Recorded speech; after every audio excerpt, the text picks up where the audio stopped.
হস্তক্ষেপের পর কোন গতিপথে মধ্যপ্রাচ্য সংকট এ নিয়ে আলোচনার জন্য আমাদের সঙ্গে স্টুডিওতে উপস্থিত আছেন সহকর্মী সতীর্থ কর্মকার। আলোচনা করব তার সাথে। সতীর্থ, মার্কিন প্রেসিডেন্ট দাবি করেছেন যে ফোর্দো সহ মোট 3টি পরমাণু কেন্দ্র তারা পুরোপুরি ধ্বংস করতে সক্ষম হয়েছে।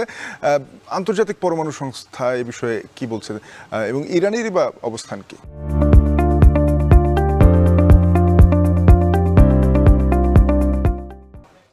শাফিন, ইরান কিন্তু শুরুতে বলেছিল যে তাদের এই 3টি পরমাণু স্থাপনায় কোনো তেজস্ক্রিয় পদার্থ ছিল না এবং এটিকে সাপোর্ট দিয়ে একই ক্লেম করেছে সৌদি অ্যাটমিক এজেন্সির একটি ওয়াচডগ আছে তারাও।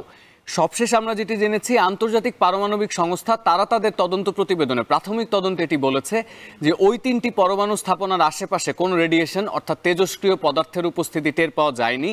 সুতরাং প্রাথমিক তদন্ত অনুযায়ী মার্কিন প্রেসিডেন্ট যেটি বলছেন যে 3টি স্থাপনা পুরোপুরি ধ্বংস হয়ে গেছে বা অকার্যকর হয়ে গেছে, এই 3টি ওয়াচডগের বয়ানে আসলে সেটি প্রমাণিত হচ্ছে না। এ ধরনের কোনো আলামত সেখানে পাওয়া যায়নি।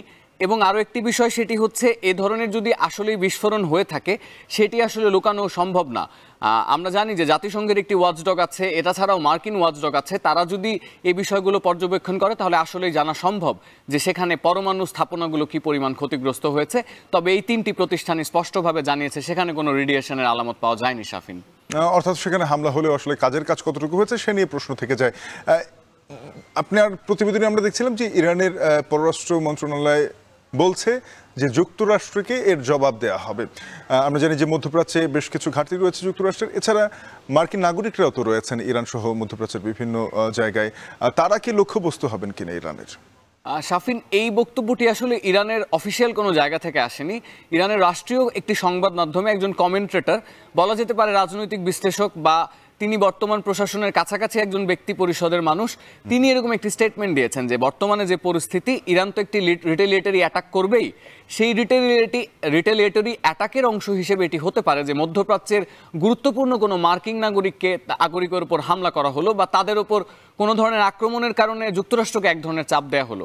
এটি আসলে রাজনৈতিক বিশ্লেষকেরই একটি বয়ান, যেটি আন্তর্জাতিক গণমাধ্যম এটিকে আশঙ্কা হিসেবে দেখছেন এবং এভাবে বলছেন, কিন্তু রাষ্ট্রীয়ভাবে ইরানের পক্ষ থেকে এ ধরনের কোনো হুঁশিয়ারি দেওয়া হয়নি। শাফিন, আচ্ছা, এক্ষেত্রে এখনো কি ইরান কূটনৈতিক কোনো আলোচনার দিকে মুখিয়ে থাকতে পারে, নাকি সরাসরি এর প্রতিক্রিয়া এরই মধ্যে ইসরায়েল ও যুক্তরাষ্ট্রের উপরে দেখানো শুরু হয়েছে? কি দেখলেন?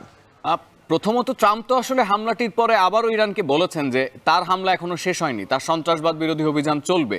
এক্ষেত্রে আশা করা যায় যে ইরান হয়তো রিটেলিয়েটরি একটি অ্যাটাক করবে বা তারা পাল্টা হামলা চালাবে, এ ধরনের কোনো বিবৃতি দেওয়ার কথা, কিন্তু সেটি আসলে পররাষ্ট্রমন্ত্রী ওইভাবে না বলে তিনি এভাবে সরাসরি বলেছেন যে যে হামলাটি যুক্তরাষ্ট্র করেছে তার জন্য যুক্তরাষ্ট্রকে উপযুক্ত জবাব দেওয়া হবে। এবং ইতিমধ্যেই আমরা জেনেছি যে এই হামলার প্রেক্ষিতেই হোক বা তাদের নিজস্ব নিয়মের মধ্যে দিয়েই হোক, ইসরায়েলে পাল্টা হামলা চালিয়েছে ইরান। তেল আভিভ, জেরুজালেমে হামলা হয়েছে এবং পূর্ব সীমান্তে জর্ডান থেকে আসা, মানে জর্ডানের দিক থেকে আসা বেশ কয়েকটি ক্ষেপণাস্ত্র প্রতিহত করেছে ইসরায়েল। এই খবরটি ইসরায়েলি প্রতিরক্ষা বিভাগ জানিয়েছে।